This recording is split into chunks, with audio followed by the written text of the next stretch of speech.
Hey guys, Lord Naren White here, the Holy Ghost, the one true God. Back with you with the next video in my series reading Oliver Twist by Charles Dickens. Without further ado, returning to Oliver Twist as read by Lord Naren White. Some mistake, said Mr. Brownlow. But, although his motive for looking steadily at Oliver no longer existed, the old idea of the resemblance between his features and some familiar face came upon him so strongly that he could not withdraw his gaze. "I hope you are not angry with me, sir," said Oliver, raising his eyes beseechingly. "No, no," replied the old gentleman. "Why, what's this? Bedouin, look there!" As he spoke, he pointed hastily to the picture over Oliver's head, and then to the boy's face. There was its living copy. The eyes, the head, the mouth, every feature was the same. The expression was, for the instant, so precisely alike that the minutest line seemed copied with startling accuracy. Oliver knew not the cause of this sudden exclamation, for, not being strong enough to bear the start it gave him, he fainted away. A weakness on his part, which affords the narrative an opportunity of relieving the reader from suspense, in behalf of the two young pupils of the merry old gentleman, and of recording. That when Dodger and his accomplished friend Master Bates joined in the hue and cry which was raised at Oliver's heels, in consequence of their executing an illegal conveyance of Mr. Brownlow's personal property, as has been already described, they were actuated by a very laudable and becoming regard for themselves. And forasmuch as the freedom of the subject and the liberty of the individual are among the first and proudest boasts of a true-hearted English gentleman, so I need hardly beg the reader to observe that this action should tend to exalt them in the opinion of all public and patriotic men, in almost as great a degree as the strong proof of their anxiety for their own preservation and safety goes to corroborate and confirm the little code of laws which certain profound and sound judging philosophers have laid down as the mainsprings of all nature's deeds and actions.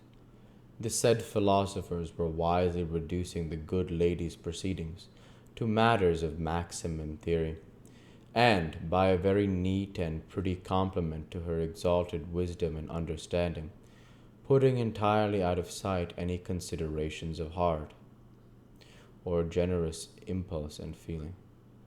For these are matters totally beneath a female, who is acknowledged, by universal admission, to be far above the numerous little foibles and weaknesses of her sex. If I wanted any further proof of the strictly philosophical nature of the conduct of these young gentlemen in their very delicate predicament, I should at once find it in the fact, also recorded in a foregoing part of this narrative, of their quitting the pursuit, when the general attention was fixed upon Oliver, and making immediately for their home by the shortest possible cut. Although I do not mean to assert that it is usually the practice of renowned and learned sages to shorten the road to any great conclusion, their course indeed being rather to lengthen the distance by various circumlocutions and discursive staggerings, like unto those in which drunken men, under the pressure of a too mighty flow of ideas, are prone to indulge. Still, I do mean to say, and do say distinctly, that it is the invariable practice of many mighty philosophers, in carrying out their theories to evince great wisdom and foresight in providing against every possible contingency which can be supposed at all likely to affect themselves. Thus, to do a great right, you may do a little wrong, and you may take any means which the end to be attained will justify, the amount of the right or the amount of the wrong, or indeed the little distinction between the two, being left entirely on the philosopher concerned, to be settled and determined by his clear, comprehensive, and impartial view of his own particular case. It was not until the two boys had scurried, with great rapidity, to a most intricate maze of narrow streets, that they ventured to halt beneath a low and dark archway, having remained silent there, just long enough to recover breath to speak. Master Bates uttered an exclamation of amusement and delight, and bursting into an uncontrollable fit of laughter, flung himself upon a doorstep, and rolled thereon in a transport of mirth. "What's the matter?" inquired the Dodger. "Ha, ha, ha," roared Charlie Bates. "Hold your nose," remonstrated the Dodger, looking cautiously around.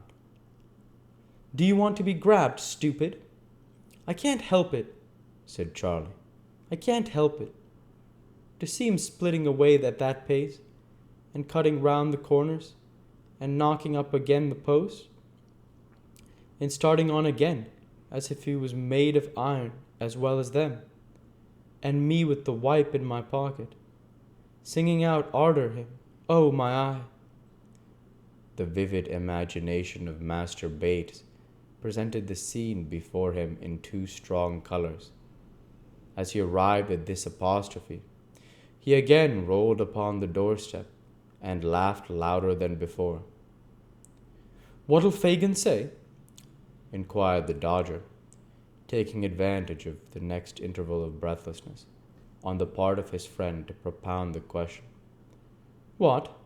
repeated Charlie Bates. "Ah, what?" said the Dodger. "Why, what should he say?" inquired Charlie, stopping rather suddenly in his merriment, for the Dodger's manner was impressive. "What should he say?" Mr. Dawkins whistled for a couple of minutes, then, taking off his hat, scratched his head and nodded thrice. "What do you mean?" said Charlie. "Toor-roo-lo-lo, and gammon and spinach. The frog he wouldn't, and high cockalorum," said the Dodger, with a slight sneer on his intellectual countenance. This was explanatory, but not satisfactory. Master Bates felt it so, and again said, "What do you mean?"